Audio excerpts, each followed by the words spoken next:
नाशिक जिल्ह्यातील बागलांमध्ये एका कांदा उत्पादक शेतकऱ्यानं कर्जबाजारीपणाला कंटाळून आपली जीवनयात्रा संपवल्याची हृदयद्रावक घटना घडली आहे। गुलाब निकम असं 59 वर्षीय आत्महत्या केलेल्या शेतकऱ्याचं नाव आहे।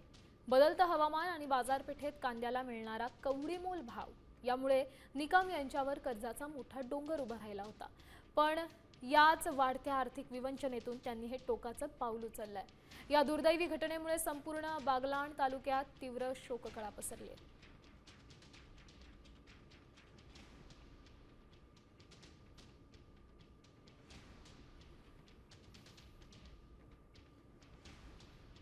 रात्री 9 वाजता सुसाईड केलं कर्जाला आणि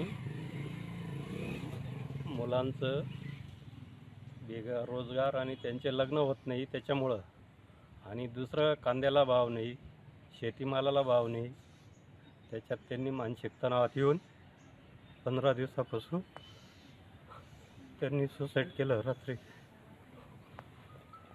माझं नाव चेतन गुलाब निकम। माझे वडील 15 दिवसापासून मानसिक संतुलन बिघडलं होतं। कर्जाला कंटाळून रात्री गळफास घेतला। कर्ज 8-9 लाख रुपये कर्ज होतं। आम्ही तिघं भाऊ, लग्न होत नाही।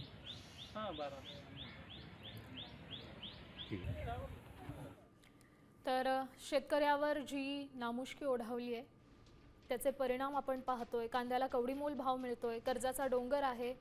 अशातच शेतकऱ्याच्या आर्थिक संकटामुळे एक मोठी हृदयद्रावक घटना घडली आहे नाशिकमध्ये। कांद्याचे दर कोसळलेत, त्यामुळे कर्जबाजारीपणामुळे हैराण झालेल्या शेतकऱ्यांना हे टोकाचं पाऊल उचललंय। या संदर्भातली अधिकची माहिती देतात आपले प्रतिनिधी अजित सोनावणे। अजित, काय सांगाल, या शेतकऱ्याने टोकाचं पाऊल उचललंय, कशी स्थिती आहे सध्या शेतकऱ्यांची? खरं तर बघायला गेलं तर आज एकंदरीत कांद्याची परिस्थिती बघितली की दर मिळणार आहे तो अत्यंत वाईट आहे। हे जे शेतकरी होते निकम, ह्यांचं अवकाळी पावसामुळे कांद्याचं आधीच नुकसान झालेलं होतं आणि त्यात त्यांनी मग पुढील हंगामासाठी उसनवारी केलेली होती। नातेवाईकांकडनं काही पैसे घे, काही स्थानिक लोकांकडनं पैसे घे, काही सोसायट्यांमधून कर्ज काढलेलं होतं। मात्र ते कर्ज आता कसं फेडायचं, का तर कांद्याला भाव नाही, अशा सगळ्या विवंचनेमध्ये ते सापडलेले होते। त्यात मुलं आता लग्न सविस्तर अपडेटसाठी। तर आर्थिक विवंचनेतून शेतकऱ्यांना हे टोकाचं पाऊल उचललंय।